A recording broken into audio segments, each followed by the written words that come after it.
Good morning and happy Independence Day to one and all present in India's past. To discuss what is most important for India's future. I would like to express our appreciation for all the teachers and principals who, even in such tough times, ensure that education of the students doesn't suffer. There could hardly be a more unfortunate yet telling background for this event. As we witness the world rush to develop a vaccine or cure for the coronavirus, we are once again reminded of the importance of research and innovation for our nation and the world. We are sure that, as we have shown time and again, we as a nation will be resilient and successful in turning this time of retrospecting and improving, and hope that this session helps us take some steps, however small, in that direction. With the permission of Dr. Nakul Parashar Sir, Honorable Director of Vigyan Prasar, we would like to commence the Reimagining STEM in India webinar.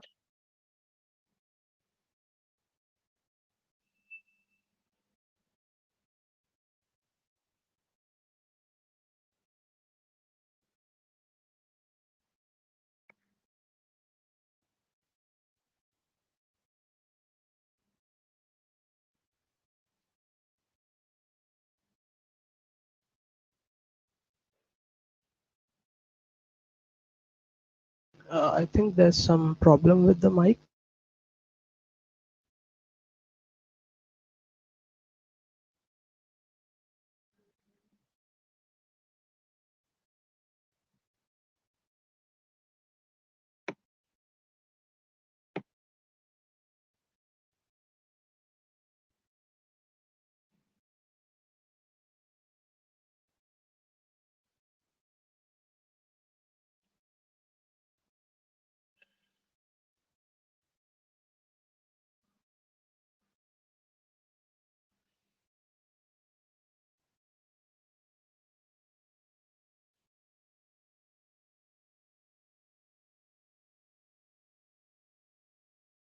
To start, I would like to introduce the Young Scientist Journal.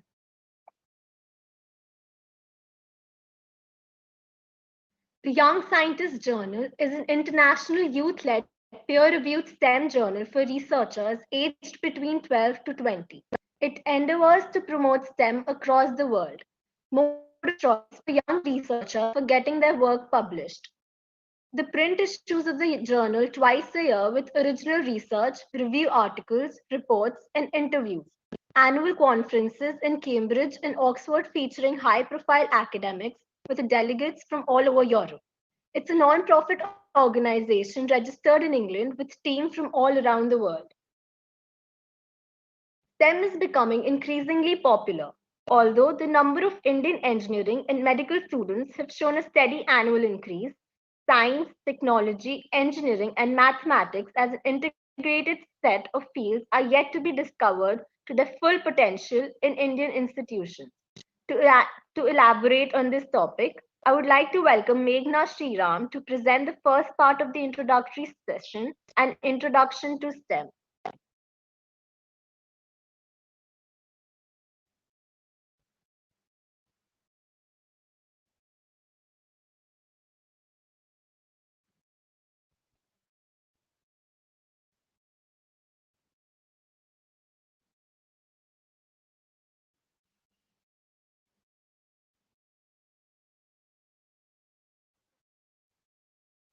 Good morning to all of you present here today. So I'm going to briefly explain about the STEM situation in India. So STEM is an acronym for the major fields connected to science, technology, engineering, and mathematics. The existence of such a well-developed and thriving STEM community is widely regarded as essential for innovation and development. STEM careers make up some of the most valuable career future paths, including medicine, engineering, and scientific research. So why should we reimagine STEM? STEM as a whole is very popular in India, as seen by the number of students opting for science subjects in their higher studies. However, the lack of available opportunities and resources has led to the neglect of pure scientific research. Although medicine, engineering, and technology-related fields see such a large excess of prospective students, there is still a large imbalance in STEM. a few points. There are many more engineering applicants existing than those that can be employed. There are much fewer researchers and scientists than optimum, and even fewer doing quality research. Research is allotted only a 0.65% of GDP in India, compared to a much larger 2.84 in the United States. And research is exceptionally unusual at the undergraduate level and almost non-existent at the school level. So there's a great need to reimagine STEM. First of all, we need awareness about the opportunities in STEM apart from just engineering and medicine. Students need to be able to take part in real life experiences, which can help them explore their interests and decide on their future careers. There needs to be more focus on practical, hands-on learning rather than theoretical curriculum that most of Indian student institutions make up today. And India needs talented scientists and innovators to be able to become a powerhouse of innovation. Since research isn't a part of the formal curriculum, having voluntary participation in research through clubs is an ideal environment. Because students also need guidance and support from their teachers to conduct research, a club would provide an ideal environment to participate in research-related activities. Such a club would also encourage students to participate in prestigious contests like the National Children's Science Congress. So why should we introduce science clubs? Currently, science clubs mostly engage in activities either similar to routine curriculum or fun-oriented activities like quizzes and games. These could instead be complemented with a focus on research. Clubs also encourage collaboration and mutual support between students, which they can use to work on their research projects. Positive peer pressure and the availability of such an opportunity should also motivate students to try out research opportunities. So how does reSTEM actually come into the picture? The expertise required to operate a research-oriented science club may not be easily accessible to a few select regions around the world. And reSTEM aims to change that. We'll be presenting more details throughout the course of the presentation. Thank you. I will be presenting part 2, which covers research and its application.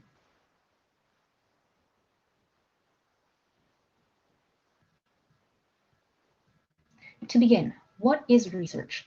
Scientific research refers to a systematic process that helps us discover new knowledge. There exists a widespread notion that research can only be conducted by professors or people who have experience. However, this is not completely true. In fact, student research is important for gaining the experience necessary for becoming involved in research on a professional level. There are a number of ways that students can involve themselves in research. Primarily, if a student receives an interesting question that they cannot find the answer to through Google, books, or other individuals, that can be systematically studied using available means through observation or experimentation, this can create a fantastic ground for planning a research project. Additionally, should a student get an interesting, innovative idea that is practically useful and has not been done before, it can be implemented and tested using available means. This can also begin a fantastic research project. For my own research club that I founded here in the United States, I like to stress practical application. So not only should a student focus on having an interesting, innovative idea, they should focus on having an interesting and innovative solution to an issue that plagues their community. That way the research goes beyond simply presenting it at a fair. Instead, this has practical application that can legitimately impact their community. There are a number of ways that student research is similar to legitimate research.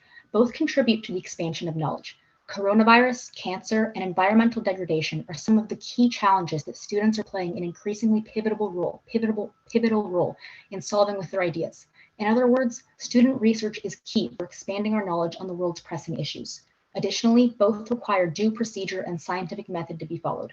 Finally, both are valuable for generating ideas and novel approaches. It is scientifically proven that the adolescent brain approaches problem solving differently than the adult brain. Thus, student perspectives offer novel approaches for solving research questions. However, student research differs from legitimate research in a number of ways. To begin, the aim of student research is mostly to gain exposure and knowledge, while professional research seeks to gain more industry-oriented and materialistic goals. In other words, while the former seeks to gain experience, the latter seeks to capitalize monetarily off of their research. Additionally, professional research requires much more time and resources than a typical student research project does. This should incentivize students to participate in research.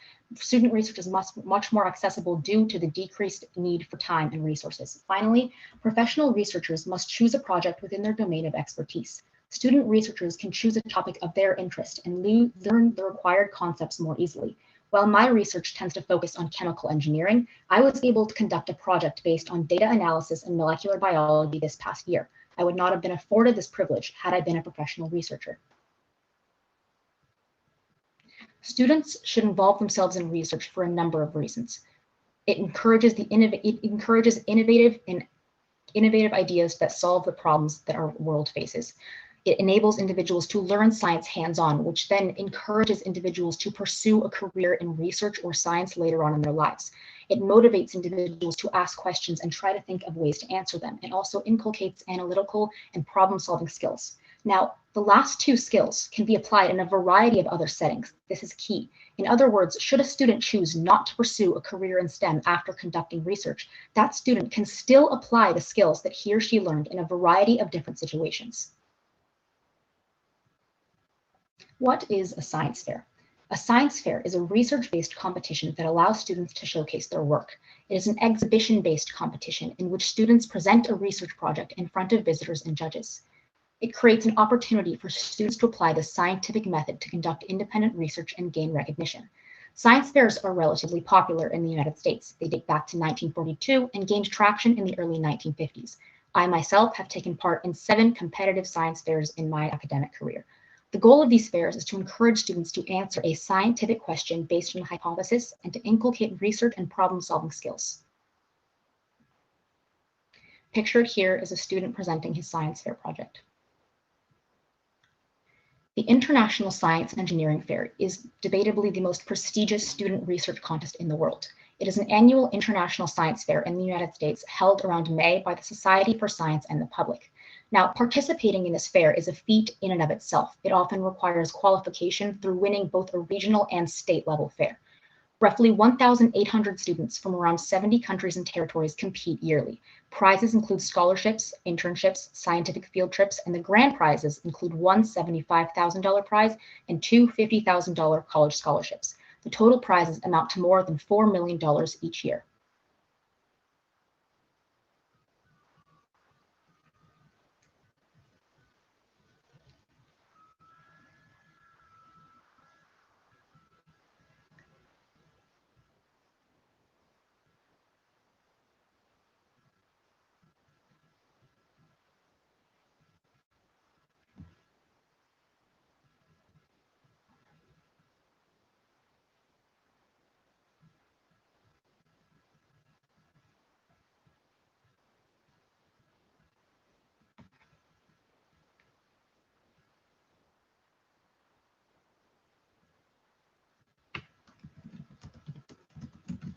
I think it isn't audible. Kathy, could you just check? Yes, Meghna is playing that through her screen, so I believe she will have to unmute.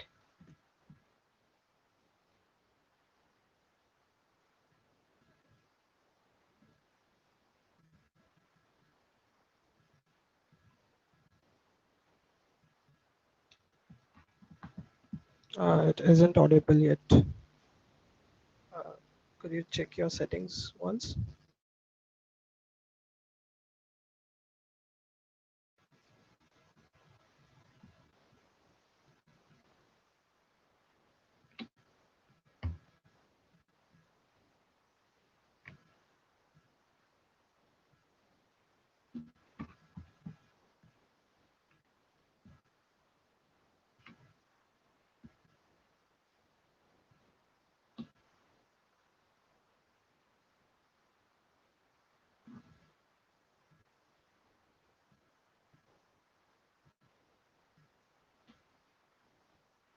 Making it top. The winner in the category of medicine and health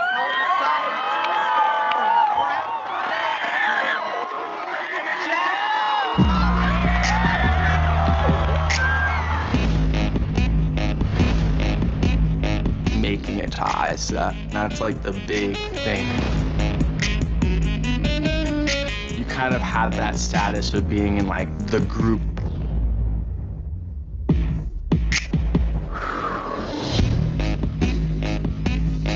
I would say that a lot of people are jealous of me. On deadlines, I'm awful. I wait until the deadline to start working. I listen to trap music and classical music. Pass it up. Blast it up full volume. I actually don't listen to classical music that much. I just listen to mostly trap. You're not going to cure cancer, you're going to prevent cancer. Yes! If you're there just to win the prize, you're missing the point of science fair. You enter into this new kind of world that you didn't even know kind of existed. It's one of the best weeks of my life, like every time I go there. Ela tem sonho realmente de sair, de crescer. E eu acredito que se eles ganharem lá, as portas talvez vão se abrir.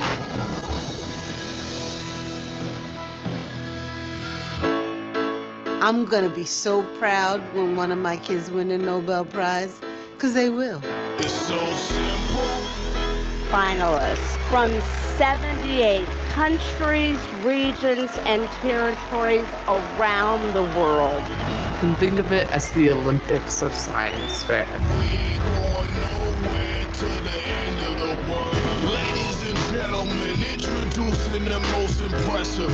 I plan on shaking the planet until I'm convalescent.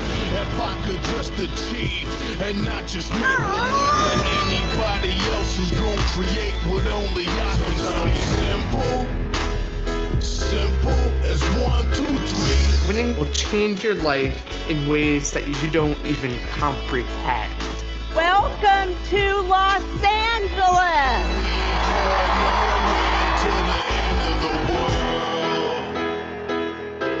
Today's like the judging day.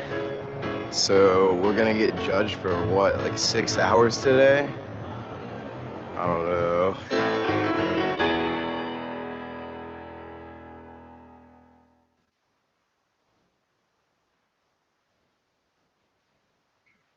That was a clip from the National Geographic documentary about science fairs. So depicted here are 13 Nobel Prize winners that were also active participants of research in their youth. Notably, this is not even a comprehensive list of Nobel laureates who conducted research in high school. It is simply a list of STS alumni, or winners of the top US science fair. In comparison, 5 Indian citizens have won the Nobel Prize and only 1 has won the Nobel Prize in science. Research itself shows that participation in research by school students is highly beneficial for individual students, as well as the overall development of scientific temper and research in society. Yassar and Baker found in their 2003 paper that involvement in a science fair in the 7th grade greatly impacted later involvement in research. Additionally, Wilson, Cordry, and Yulin found in a 2004 paper that science fairs promoted positive attitudes towards science. Some of the greatest technological advancements of the 21st century have begun as student research projects. Google, for example, began as a research project by Larry Page for finding the best way to search and list websites.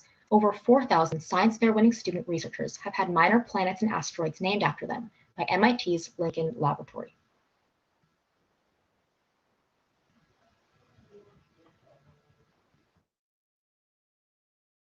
So I'll be introducing reSTEM.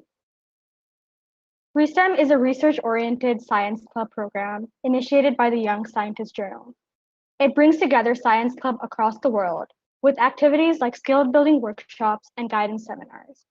It also includes global contests for members and hubs to interact on an international level. reSTEM's mission is to empower youth to innovate and reimagine the future. It's commonly known that the United States has the largest and the best research output in the world annually. We aim to make youth participation in research changing the planet's present and its future. Coronavirus, cancer, and environmental degradation are some of the challenges faced by humanity that students are playing an increasing role in solving.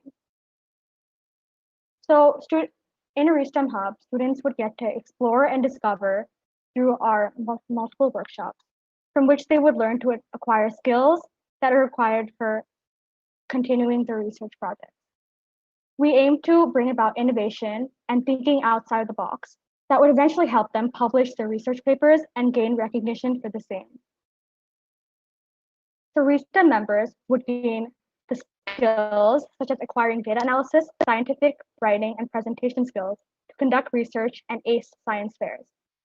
They would gain the exposure they need by discovering new avenues in STEM and beyond, and participating in unique opportunities to explore their interests. They would also gain valuable research experience by completing a project and publishing research. And most importantly, they would gain the inspiration they need from our own set of student researchers. reSTEM is divided into multiple activity segments, such as Research 101, Discovering STEM, Decoding STEM, Exploring STEM, and the Research Challenge. Research 101 is a 10-part skill-building workshop that helps students get skills for conducting research, writing research papers, and participating in science fair. It's made up of 3 segments: the prologue, beginner's guide to research, and a crash course in tangential skills. The prologue is made up of 3 workshops: Introduction to STEM and Research, which goes through the importance of STEM and provides an introduction to scientific research and its applications. The art of reading scientific literature, which helps students break down the process of understanding and mastering the dense content found in research papers. And lastly, the science of writing scientific articles, which introduces the steps to writing a thorough paper.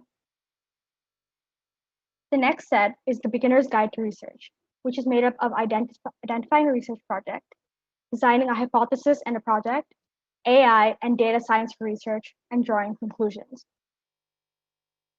The crash course of tangential skills talks about the basics of LaTeX, science fairs and presented research, and peer review and editing, which allows students to delve into the world of presentation of scientific research. Through our Exploring STEM workshops, students can hear from the rock stars of STEM, which includes inspiring talks by scientists and student researchers who share their experience and provide tips for projects and science fair. They can also provide students with the inspiration to start their own research projects. In Discovering STEM, we help students explore the various STEM fields and introduce exciting fields such as neuroscience and artificial intelligence. This helps them to explore the diverse subjects and provide them with interviews with professionals, and encourages hands-on learning with material for further learning. In Decoding STEM, we provide seminars on career and academic opportunities. They can learn about the science Olympiads, fairs, and research programs occurring on an international level. This can also help them identify a STEM career path that they would be interested in pursuing in the future. Our research challenge introduces an original research project, which challenges students to complete a project and write a research paper based on it. This would eventually get published in the Young Scientist Journal. Students can also receive mentorship for their selected projects and certificates and prizes for the best research projects and paper. The YSJ experience allows students to write on research and STEM, and it produces local editions of the journal for your community with research papers, review articles, book reviews, and more. It provides awards and recognition for the best hub journals and provides training in writing and editing scientific articles and research papers. Publications in the Young Scientist Journal for the best articles can be featured in school magazines. Our activities calendar are recommended to be conducted for an hour a week. Clubs can choose between a 4- and 6-month program, allowing the calendar to be flexible so clubs can modify according to their needs. While the actual research experimentation would have to take place in a physical setting, the learning and the club workshops have been designed to take place virtually through Zoom. Resources such as presentations, videos, etc. are provided through our online portal. For a hub session, the hub supervisors can simply log into the online portal using the credentials sent by email and then share their screen, teaching the materials displayed. A few bonuses that come along with the reSTEM. You can get recognized for your work. Learn to write and edit scientific articles in Research 101. You can publish articles and research in the Hub Journal to communicate your work with your peers. Publishing your research paper in the prestigious Young Scientist Journal, which gets 350 plus submissions from young scientists across the world every year, which would eventually help you gain an accomplishment for your resume. Attending conferences at the Young Scientist Journal, such as the ones previously had at Oxford and Cambridge University. Exclusive offers and benefits are given to Hub members for attending YSJ conferences, and you can speak about and learn about your research or experiences with STEM to the global young STEM community. You can also read about the articles and research papers in the Young Scientist Journal, which would help students gain knowledge and exposure and inspiration for their future research projects. You can follow our blog to stay tuned for the latest development in STEM and get exclusive access to special Young Scientist Journal editions as Hub members. Thank you. Thank you, Meghna. We now have Seher Taneja, an inspiring youth researcher from New Delhi, to share her experiences with research.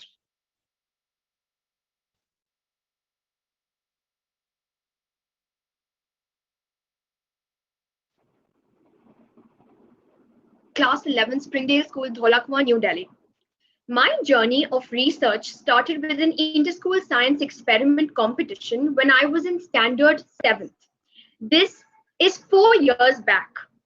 As I assume is pretty obvious, I started Google search and obviously came across a long list of science experiments. And I found an analysis of lung capacity by water displacement method. So it was convenient. I just copied it and I won a prize for it too. But in all sincerity, what I learned more was the drive, the motivation, and above all, a habit to question everything. I mean, a simple water displacement with a tub and a 5-liter bottle can measure our lung functions. Wow, none of my school books had taught me such a correlation till then. Now, around the same time, Delhi faced the very grim situation of air pollution in 2016, with an acute rise in PM count. So much so that our schools had to be closed down. Delhi came up with odd-even policy, but truly damage had been done. 40% of the children from metropolitan cities had reduced lung capacity, a survey concluded. I was taken aback when my father revealed that the incidence of respiratory patients has increased multifolds over the last 20 years of his pediatric practice. Either we wait for the government to do something or manage our own health. From my earlier research, I knew exercises improve lung capacity. Further research showed singing also does it. So comparing the lung capacity of athletes, singers, and other students of my school was a simple idea, very practical, and above all, gave me a simple hypothesis that if we play sports and indulge in hobbies like music, our lung functions can improve. So a simple idea like this launched my research journey. But now we felt the real challenge. How is a scientific study done? How to write a brief scientific synopsis and present to the school committee for approval? Since I was observing human participants, what about the ethical concerns? Informed consent. What is a scientific research committee? How to decide the sample size, the sample population, who to include and who to exclude? And I have to admit that Google search failed this time because it was way too complicated to understand. I mean, terms like randomization, confounding factors, type of experimental research, etc., I was lost. So it was just not easy. I felt so lost initially, I wanted to give up. But the lure of a scientific study got the better of me, and soon things started falling in place. I took the help of a statistician and, of course, my parents, who explained the nitty-gritty of research. Dr. Jyoti Bose, the director of my school, my teachers, all helped me conduct the study, and finally, I got the observations. This was an immensely gratifying experience. You know, how you feel empowered? That's how it was. Soon my results were ready. The next temptation, a desire to get it published. A far-fetched idea at that point, truly, but I can tell you, it was a whole new experience completely. I submitted my manuscript in an international journal, and to my surprise, Within a few days, I got a review from 4 experts. And believe me when I tell you that it was the most detailed analysis of my study ever. So precise, so encouraging, and so thorough. But it was a long, long journey after that. I made corrections under their guidance till I satisfied them with the most perfect manuscript. My first article, Comparative Evaluation of Vital Capacities of Athletes, Singers, and other students of ages 13 to 14 years, a cross-sectional observational study, was published in September 2019. Early this year, I submitted the same for poster presentation in 6th King John Price Pediatric Respiratory Conference 2020 to be held in London. To make it through this was a really big achievement for me because I competed with postgraduate medical students for this one. Why I want to highlight this is that it is rightly said, genius has less to do with the size of your mind than how open it is. A very simple study, but performed correctly and written well, is what is expected from us. We students do not have to wait to make some big discovery. Big or small, we must reinvent, challenge, and rethink. And I want to share it with all my STEM enthusiast friends that research is an obsession, really very satisfying. And so I was able to come up with 2 more research articles during COVID pandemic. The gift of voice to mute, sign language converted to text and voice, based on a prototype I built for the differently abled.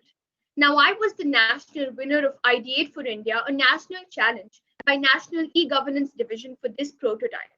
Likewise, so many of us have participated and won science competitions and fairs, and we prepare extensively for it. So why not attempt putting it down on paper? I believe once we know the right method, everything falls in place. The COVID-19 pandemic has taken the whole world by a storm. Schools are closed, as so are the playgrounds. The only contact children have with the outside world is through the internet. Online classes, gaming, and social media, along with the television, are increasing the screen time exponentially for our children while decreasing their normal day-to-day activities. I was myself going through this new normal immediately after my class 10 boards and obviously frustrated. So came with an idea.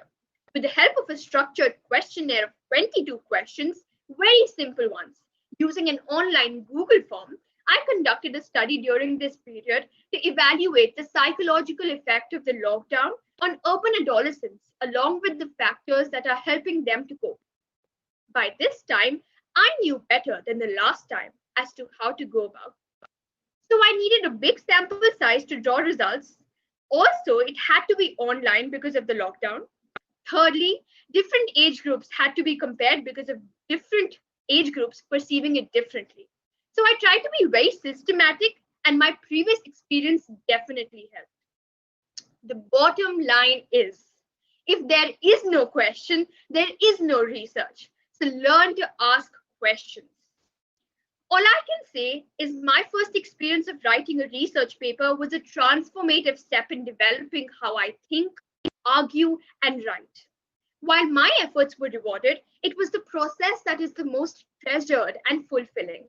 The work I did really opened my eyes to my personal love of learning, and that is why the next 2 studies came.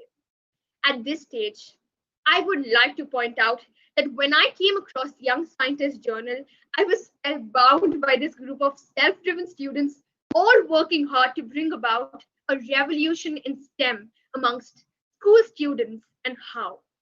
reSTEM aims to help students acquire STEM skills.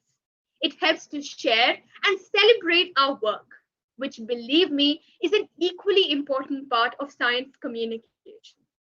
After extensive research, the student members have compiled and discussed explicitly each aspect of STEM and want to share this concrete scientific knowledge with all. While I could initiate my research journey with the help of my mentors and parents, reSTEM can indisputably help all prospective student researchers seeking assistance. No longer do we need to treat the research paper as a Google exercise. With students from varied background and scientific interests coming together, YSJ is indeed an amalgamation of the most enthusiastic, promising, and motivated students with a desire to embrace science and technology. The time is now and clear. STEM has to be channeled, encouraged, and protected. After all, this is what even the new India is promising us. As rightly pointed out by Jonas Harrington, there are no dreams too large, no innovation unimaginable, and no frontiers beyond our reach. Thank you and have a nice day. Thank you, Seher. That was indeed very encouraging, and we hope that many more bright students like you get the opportunity to conduct research and grow. Our next speaker, a teacher, was the mentor of a team that was selected to represent India at the ISEF International Science and Engineering Fair. We're honored to have you with us, Mrs. Mani Srivastava, who would be sharing her experience mentoring student researchers.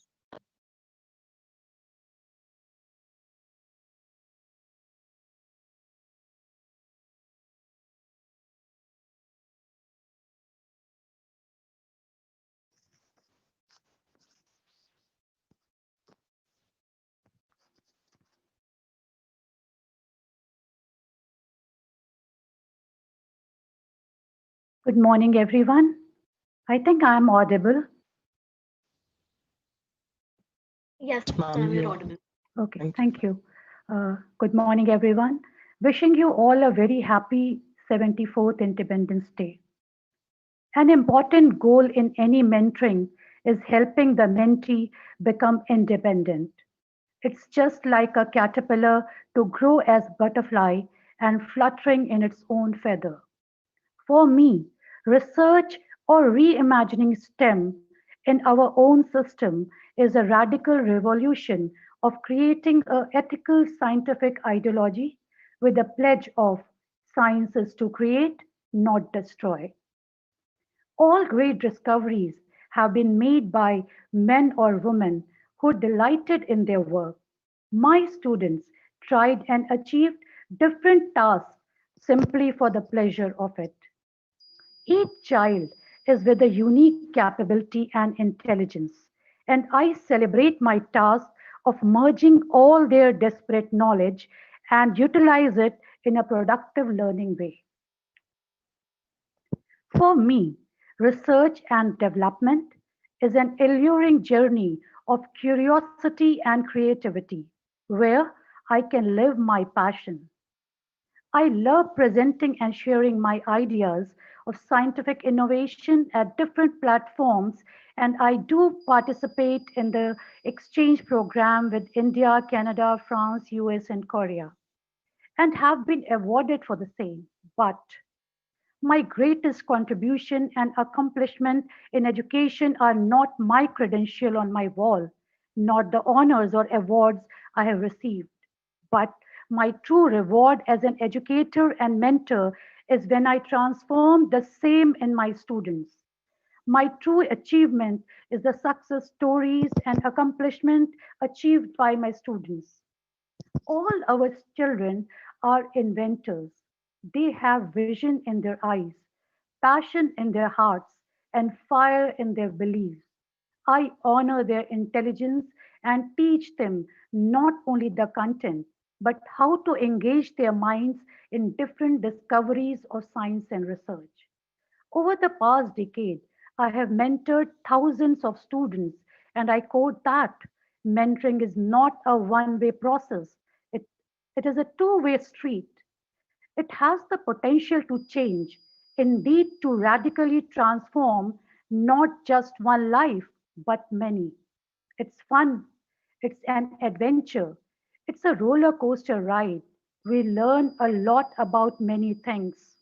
If I have to highlight the success stories of many of my students, I can quote that my students, they were awarded by the Prime Minister of India, the President of India. I can quote about Ishan Bajaj and Aditya Balanan. They were selected as a finalist in the ISEF camp.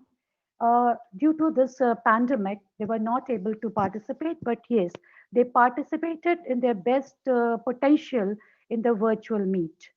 Uh, my students, they have participated into Indian Russian Submitted, that they were again selected in the top 10 students of India, Pan India.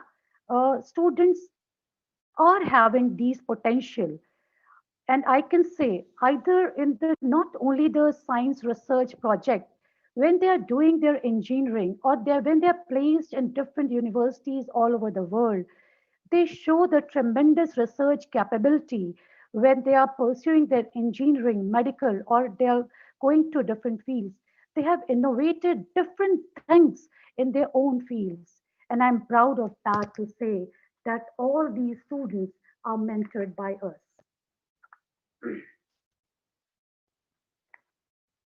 I can also quote that I have not traveled this far alone. Not one does it alone. Even I have not done it alone. Many people have been the part of our journey and success. We have a strong team at our school, DAV International School, Kharghar, which is guided by the principal, Mrs. Seema Mandiratta. And we have to understand that if we have to bring this STEM into our curriculum, we should have a strong team. If you ask me, we have a three particular type of team in our school. We have a launch team, we have a cruise team, and we have a boost team. If I have to talk about my launch team, it is the first and critical for all the mentees, because that time they introduce themselves to us and we understand what are their interest area. When we understand their interest area, it helps in achieving the goal, what exact their target is. Are they interested in doing the research? Or, as one child was speaking, and she was so enthusiastically, I think Seher was speaking, that research or innovation or invention is within every children. And we mentors, we have to ignite that potential so they can meet the milestone. In our launch team, we have primary mentors who are the content experts in the mentees area of the focus. We have some technical gurus in our school who guide and help in the technical area. If we are talking about a scientific research project, what we do that we collaborate with different organizations. We talk about many government organizations, and I should be saying that all the government organization, if you approach them with the proper motive and directive, they all are ready to guide you. We have worked under Indian Institute of Geomagnetism. We worked under ISR, CSR. Even my students are awarded by CSIR, ISR. So I can talk about many organizations in India and abroad. I can say in Canada, my students have been around, awarded in US. So if we talk about all these things, these all are the collaboration between Indian government and the US government or the Canadian government. Now, as we talk about our launch team, each of these team mentor, we all are the team mentor, 5 to 6 person in a team. We design uh, the mentoring skills and we understand what exactly the child needs, and each of whom brings unique perspective and skill sets to the table to serve it to the child. Then, after the launch team, the child has been groomed with an idea. It might be an idea of that particular child. Sometimes even I give my research ideas, a part of my ideas, to my students. And with that particular idea, they work on that. Then they land in the cruise team. Once a mentee is launched, he or she needs a maintenance or cruise team whose goal is to ensure that progress should continue. It has to support the funding. It has to guide them about the time management. It has to make them understand what exactly the research means, how to collect the data, how to observe. These cannot be done only in the school labs. We require different government lab or different other private lab for conducting our research. So all these collaborative efforts can only lead to success. But yes, I can say that if we proceed with a particular idea and we can present ourselves in front of different people, so automatically we can say different people they come and join with you, different organizations they join with us, and in that particular way we proceed with our research and we lead to success. It might be a hospital we are visiting, it might be some doctors we are visiting and researching with them. So it's not because at present we are doing a research on a in Tata Memorial Hospital. Just we are inventing a food which can be immunity booster and it can be provided to everybody, those who are not able to afford it in this pandemic situation. So it's the ignition from a mentor and how we give those idea or we just ignite their own idea and then we boost them so for the future advancement or future research or achieving them in many other part of their life. But one thing which I teach my students to be ethically strong, all the research to be ethically done, and science is to create, not to destroy.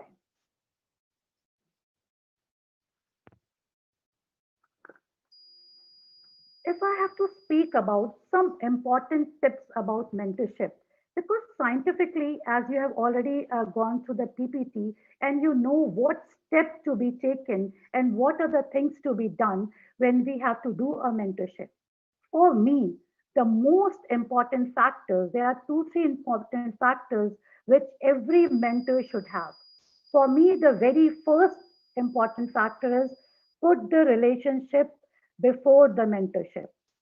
For real mentorship to succeed, there need to be a baseline chemistry between a mentor and a mentee. I can quote that. Even the best designed mentoring programs are not suitable for a genuine intercollegial relationship between mentor and mentee. So mentoring requires rapport. We have worked day and night. We can say that 24/7. Sometimes continuously we worked on the research field. It was not easy task to reach to the ISEF as a ISEF finalist. It can be only possible when you have that rapport with your students. Another important factor, we have to focus on the character and the passion rather than the competency. We have to shape the passion of the individual. We have to invent the values in the mentee. We have to create awareness and the capacity for respect of the scientific innovation. Mentoring them is basically the relevant expertise knowledge that is very important because always a hypothesis or a research is a deep knowledge in that particular area. We have to make our learner passionate and enthusiastically for shaping them and expertise in their particular field. They should have a respectable attitude, ability to give honest and direct critical constructive feedback. It's not what they are saying is right or not as a mentor what I'm saying is right. It is a collaborative effort where we all collaborate and we find out a new solution. Sometimes it might be we have to take help from some other scientific organization where they conduct the test and they give us the feedback what we are thinking or what is our hypothesis whether it is right or wrong. So the eagerness to invest in the learning should be there in the mentor and the mentee. And we should have a great networking skills. Then only a project or a research project can be successful. So as a whole, I can say that we all school teachers or the school team, we can have the curriculum itself. It can be the complete research theory can be embedded in the curriculum. Being a chemistry teacher, I can say that when I'm teaching my content to the students, or when I'm teaching, I'm sharing my methodology with different countries, I can say that the complete abstract content can be converted into the practical experience. So the teacher's professional development is also very important. First, if the teachers are having the capability to train the child in the STEM, only then this particular innovation of reimagining STEM can be successful. Otherwise, it is going to take lots and lots of time uh, to reimagine the STEM in our own country. Because I can again quote one more example here. When I exchange my ideas at different with different countries, I've seen the invention and innovation done by my students. They are being discussed in that platform in such a way that it's a great innovation. But yes, I can say that in our country, sometime it happens. As if I have to go for a patent, it takes lots and lots of time to be done. So for these things, some uh, short method should be there, not shortcut I'm talking about. So if we can get a patent within a year or within 6 months, so we can proceed with something else.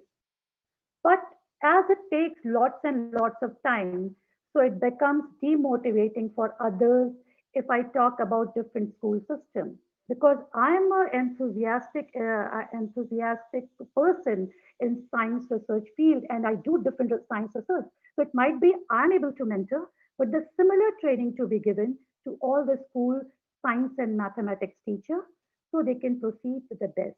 If I have to talk about ISEF, I can say each step it was flowing step by step, and we in collaboration with all the different government or organization. I can say CSIR, I can say ISAR, I can say Indian Institute of Geomagnetism.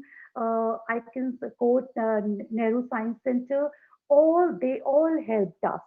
So it is not my mentoring alone. It's a collaboration with different organizations that we have reached to this step. We started with a simple idea to create a coating that can save water while flushing. And that reached to different level, and it was awarded at all the forums in our country as well as different countries abroad. We also invented another idea of marigold, a wonder flower, and how it can clean India. In River Ganga in India. So when we approached with this idea in a forum, so there also it was welcomed, and then it was taken by CSIR to do the research.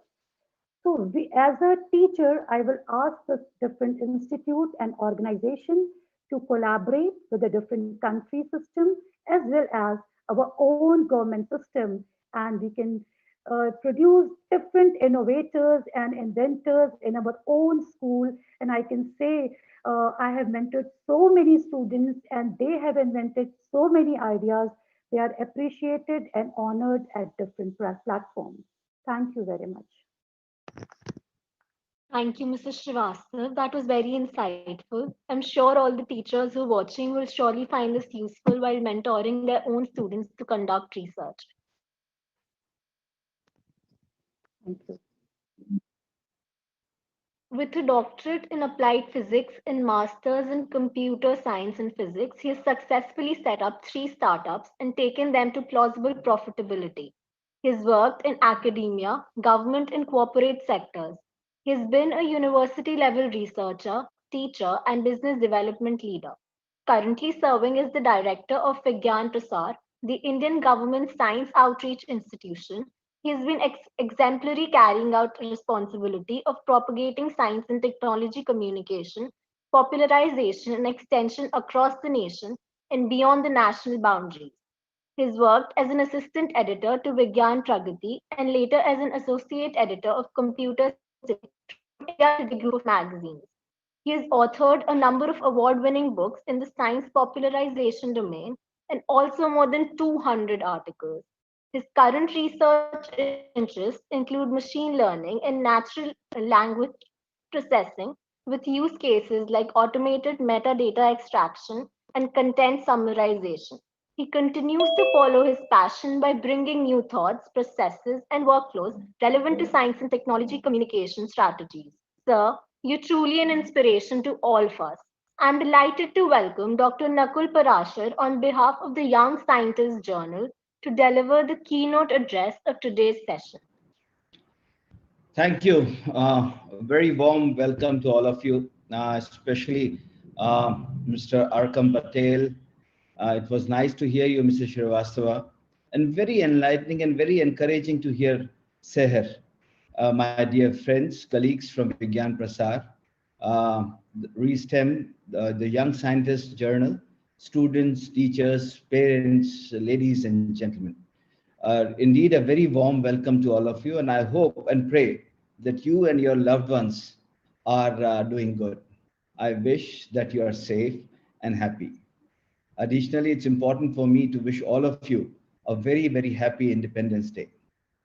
At the outset, my heartfelt thanks to the entire team of Young Scientist Journal and Vigyan Prasad to have me in this webinar.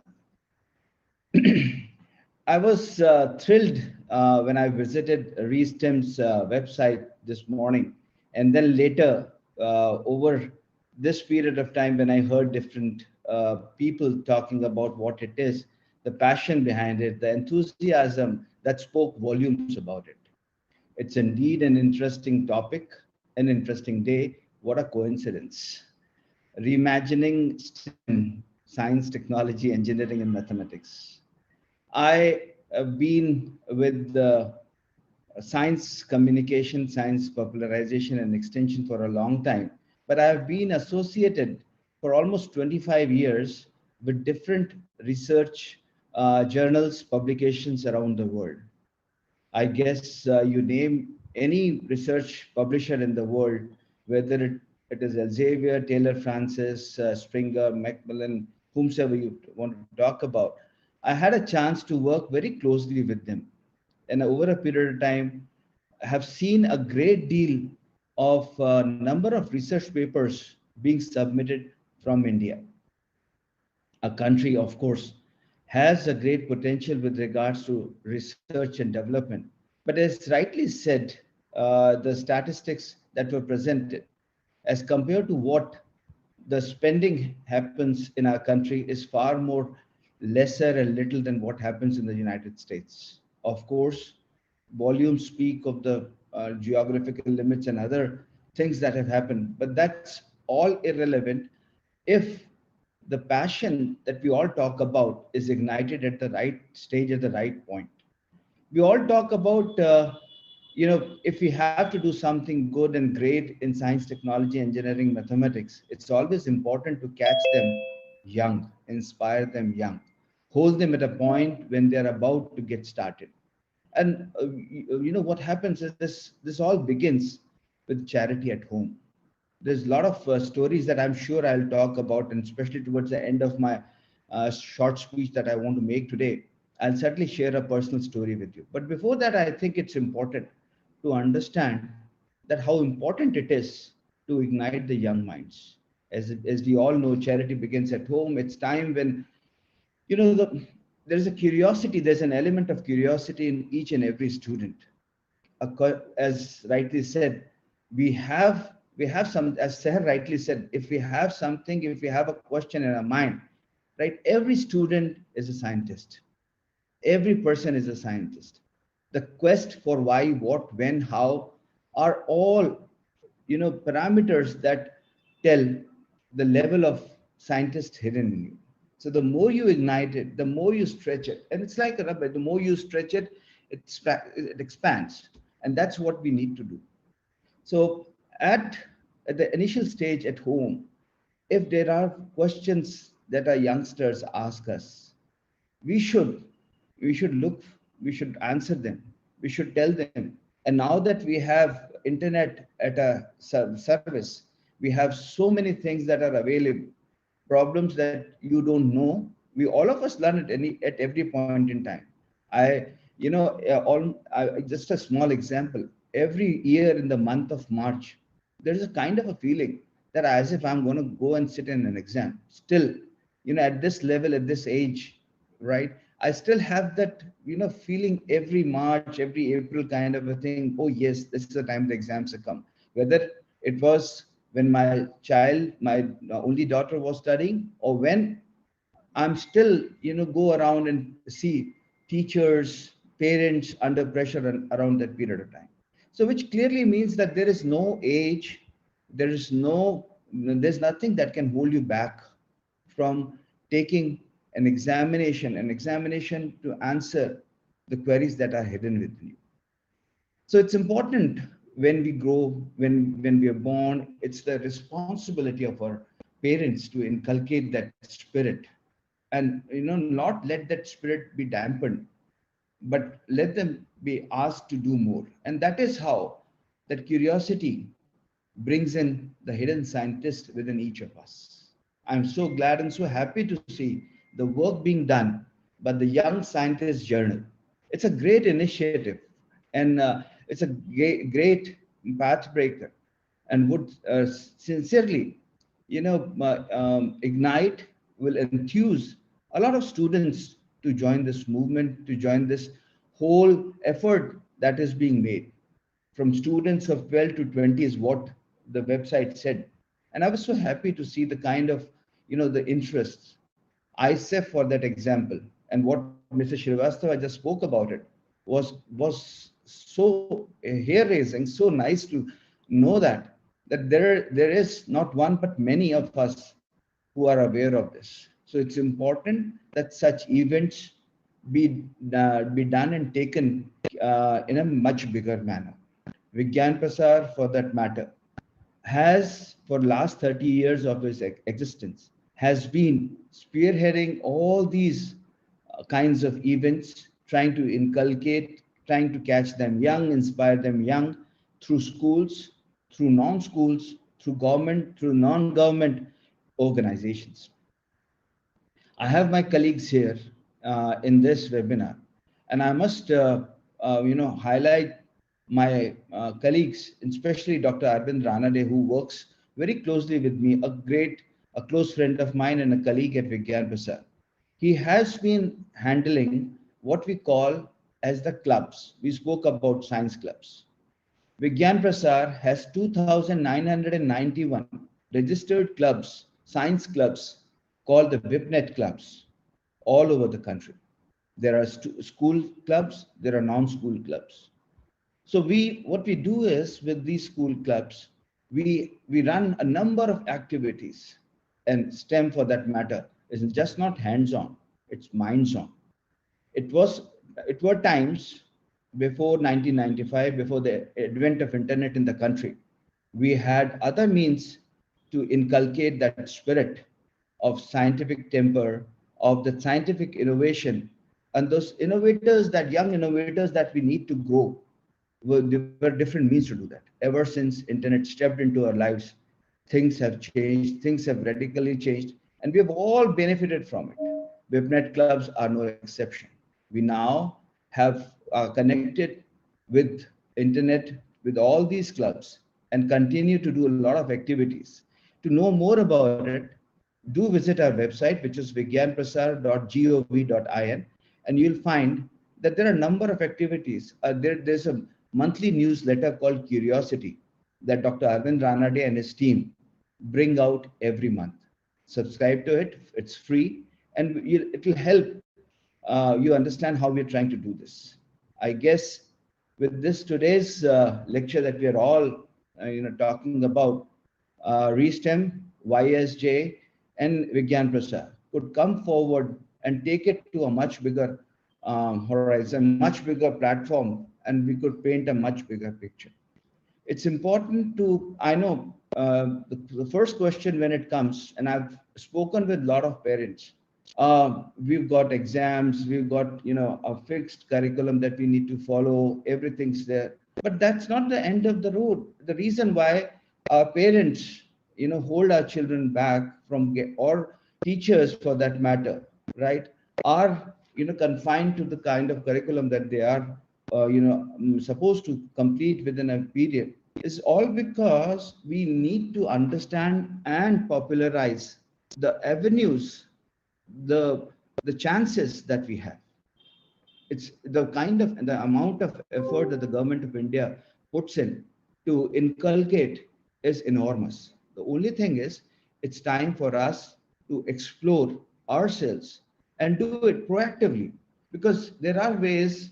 There are two ways to do it. You can bring the horse to drink the water, but unless there is a willingness, the horse is not going to put his or her mouth into the water. So in order to do so, that spirit from inside has to be inculcated. And for that reasons, I do appreciate and do understand that you need to have avenues, you need to tell the parents about the possibilities that these researchers have. There's a great future about it. We talk about the imbalance between the number of scientists being produced and the number of engineers being produced. Engineers are no different than scientists. They have all gone through science, they've studied science.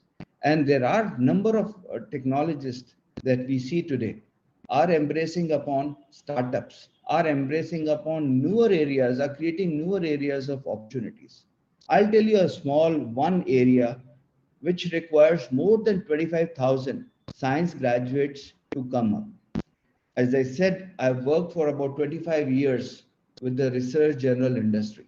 The research journal industry, or the so-called patent industry that we talk about, is humongous. You can't imagine the number of research articles that are produced every year. More than 1.8 million articles in the so-called accredited journals are produced every year. And when these research journals are written, these are not written by only English-speaking research scientists. They are written by non-native English speakers as well. As a result, what happens is you need people with science background to understand, help those researchers write their articles properly. In the presentation that we just saw, it is important for us to understand how critical is to produce scientists who can understand science and help scientists get their research duly published. So to cater to this huge number of research journals being produced every year, you need some kind of a scientific background and language skills on the other hand. Fortunately, most of our medium in India, particularly for science and technology, has been in English and in our own languages. There are a number of journals that require these people to come up and take up jobs as subject matter expert copy editors. And these are paying jobs. And I tell you an example. At about 1999, there was a young, fresh graduate, science graduate, came to me and said, I want to learn copy editing and would like to work with you in this industry. I worked for hours and hours together, mentoring and taking that person to a senior copy editor. I feel very honored and privileged that a student at that point in time today happens to be the global CEO of Elsevier Science.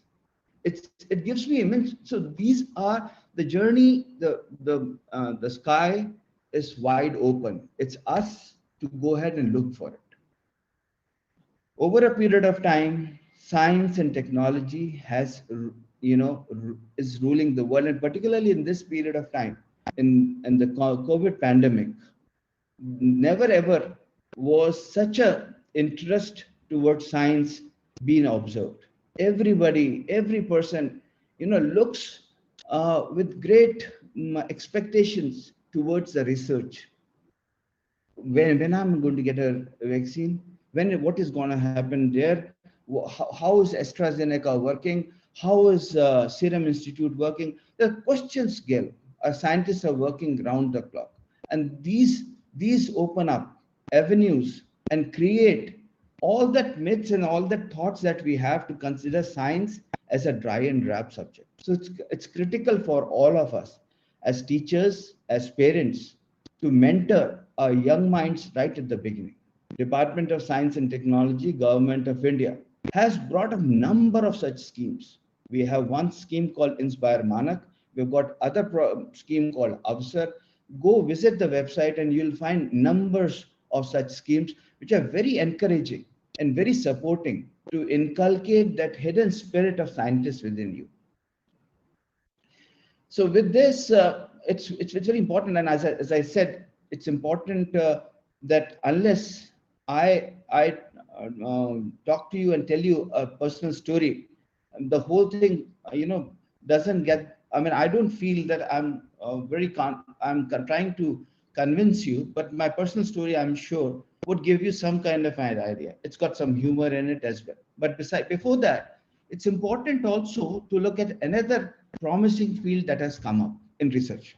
All of us now talk about the RPAs, the robotic process automation. We talk of artificial intelligence. We talk of 3D printing. We talk of all of this. But have you ever thought how all of this has just come up and has taken the world by storm?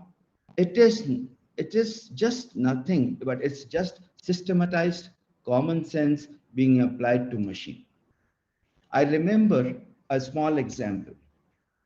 I was working with an organization, and we were told to create summaries to research papers. Now, every research paper has an abstract, but there are a lot of other kinds of research papers that do not have abstracts. Similarly, there are a lot of court cases that have a lot of pages, lot of thought, lot of rules and holdings from judges. Big, thick papers. The content is huge. So unless you make the content within a computer through a markup language or XML, duly marked up, it becomes very difficult to pick up words that can be put together and you can create a summary. So what we did, we went around searching for lawyers. We interviewed more than 30,000, 40,000 lawyers to take care of about 1.5 million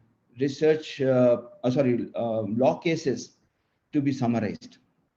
We did all our best, and I tell you, it was an uphill task. It was absolutely like counting the legs of a caterpillar, much tougher than that. We were unable to create not more than 200 or 100 abstracts per day. And the number, on the other hand, was spiraling. So we had no other option but to go back to our science technology, look for options for it. We sat down, we wrote about 66,000 statistical rules, right? If then else, and simple logics to be put in. Used all pattern recognition and everything. But you would be surprised that after all this exercise, we were able to automate the process to only 48%. The problem is still wide open.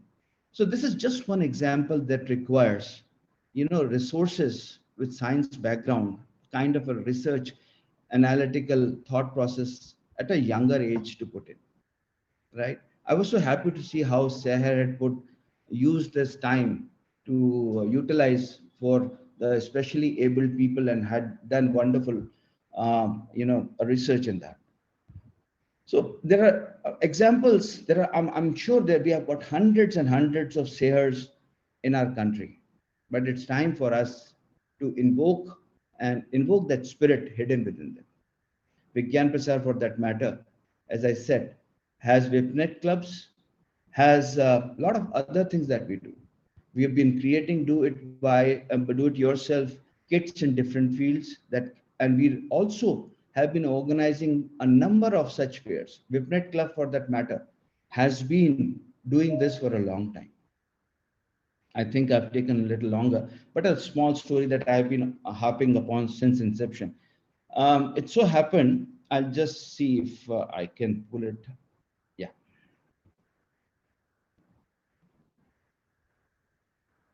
So I was born in a family that was at that point in time considered to be quite unique. My parents had multiple degrees in science, art, and education. Both of them were quite good with articulating any event, fact, or theory. Besides being both of them, they wrote a lot and got a lot of number of papers published. Their articles, they were regular contributors to programs on radio. The book, I distinctly remember my mother reading a book review on the radio way back in early 70s. The book was Pearl's Buck Good Earth that had gotten the author the Pulitzer Award. I was quite impressed that my mother could come up on a radio and yet manage all her household activities. An old story indeed. In India, parents play an important role in shaping the future of their kids, and I wasn't in any exception. So while I grew up, my parents decided me to study science and pursue applied aspects of it. They believe that science and mathematics, what we call as STEM education, creates critical thinkers, increases science literacy, and would enable next generation of innovators. So while doing so, they ensured that I get an atmosphere of art and literature through their discussions, stories that they could tell, and share to inculcate in me the skills of effective communication.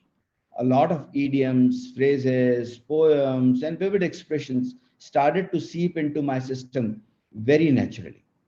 Without coercing me to learn all these, a natural process of developing inherent communication started to develop. I guess this is something that all of us pick up naturally. Gradually, this started to show up in my speech. In fact, whenever I studied something, I tried to simplify, to understand it, and correlate with something that I could find a commonality in my daily life. To make sure whatever I studied in science and mathematics and connected to make it simple, I reached out to my teachers and parents. Fortunately, my teachers and parents were patient with me most of the times and corrected my simplification so that I don't carry on with diluted concepts of science and mathematics. Time passed by.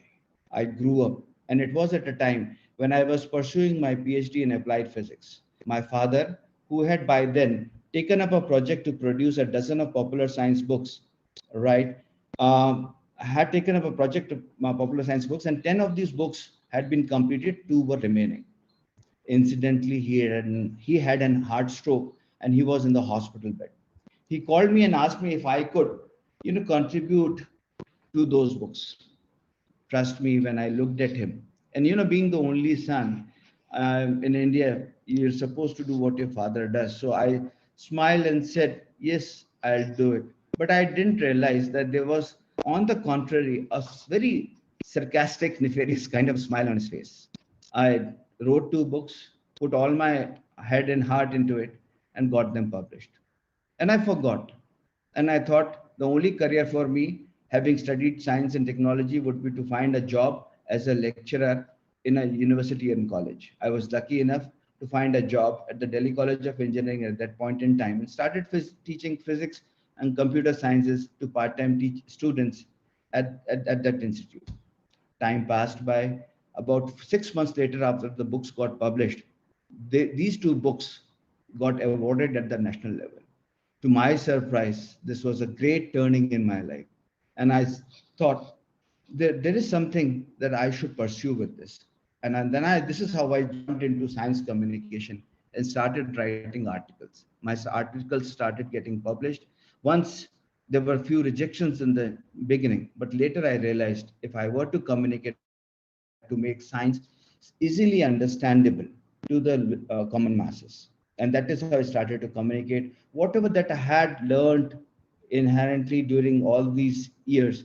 I started putting them in my in my papers, in my articles. And this is how I started my journey and got into it. And then since then, it has never been looking back. Over a period of time, got into an organization that publishes Science Reporter and Vigyan Pragati.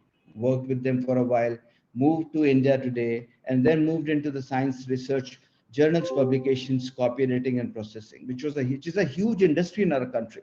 And this is where we need youngsters to come up, use their language skills, and take it forward.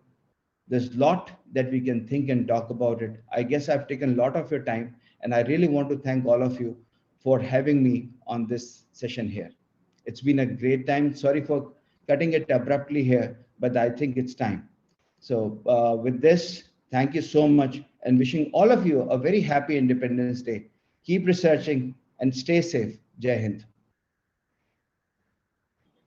Thank you, sir, for those very inspiring words. The personal story that you shared was indeed very encouraging. I agree with you that our country definitely has a lot of potential, and I hope that we're able to make the best use of it. We strive to keep improving, keeping your tips in mind. Thank you.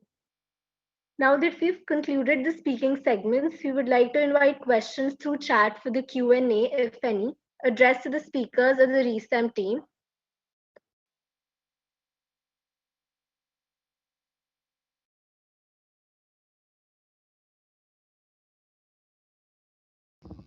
If you'd like, turn on your mic and ask questions through that as well.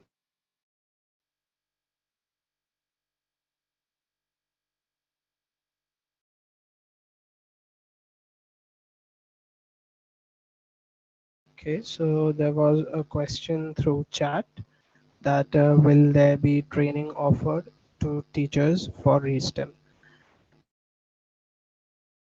So we do not offer exactly training, but we do have a lot of guides for how teachers can utilize and use reSTEM for encouraging research.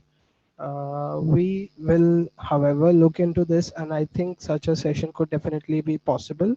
We would definitely look into this, and we'll let you know as soon as something is planned in that respect.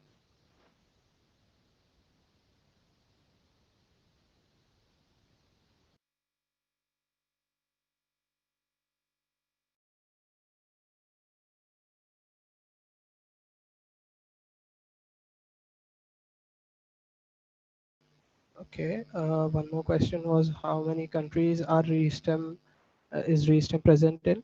Currently, we have got applications from multiple countries, including the United Kingdom, India, Singapore, Australia, um, the United States, and Egypt. So these are the countries we currently are in, and we're looking to expand to more countries.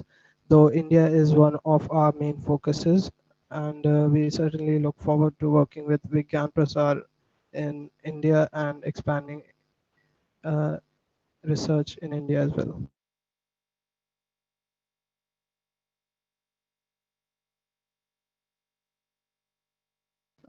So participation in reSTEM is basically through the club. So since reSTEM is a club-based program, first the club would have to join reSTEM, and after that, once a club fills the form, then after that they will get an account on the portal, and they will get all the material for research mentoring and to introduce students to research and different fields of STEM. And through hub sessions, then the coordinator of the club can then enroll students on the portal. They can make accounts for their own students, through which the students themselves can access the portal and can access material for learning more about research. So that's how reSTEM would work at the school level.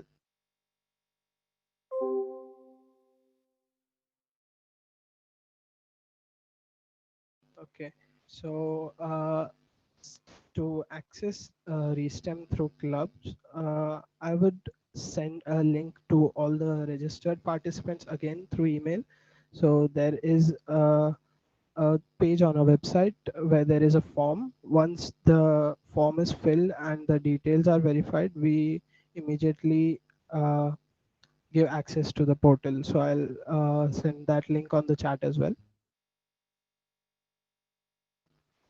Yes. So that's an important question. Yes, it is free because this initiative would make no sense at all if there was a paywall and people were denied access because of monetary issues. So yes, it is free.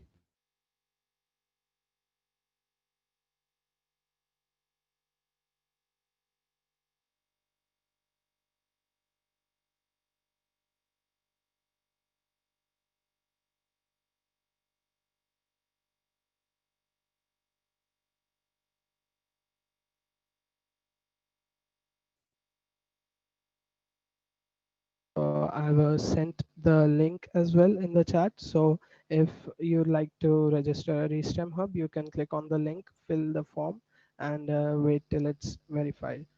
So now I think we have no more questions, so we can conclude the Q&A session as well.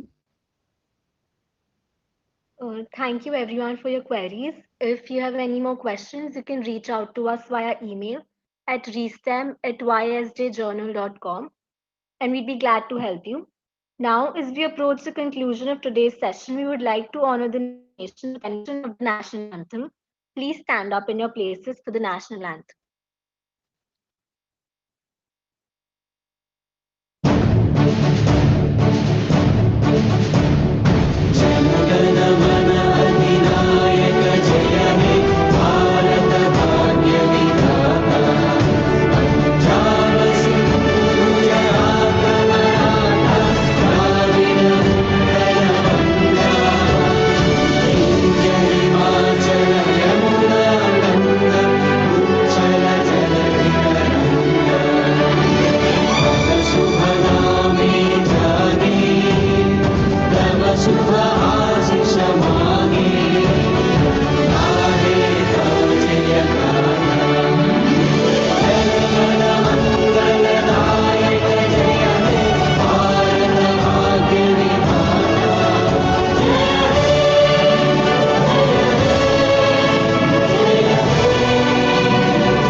I would like to express our gratitude to Dr. Nakul Parashar sir once again for having graced this event. I would also like to thank Mrs. Mani Srivastava ma'am. Last but definitely not the least, a big thank you to the audience. We hope to see you soon as reSTEM Hub coordinators and members so that we can together light the spark for a bright future. Have a nice day, everyone, and a very happy Independence Day once again.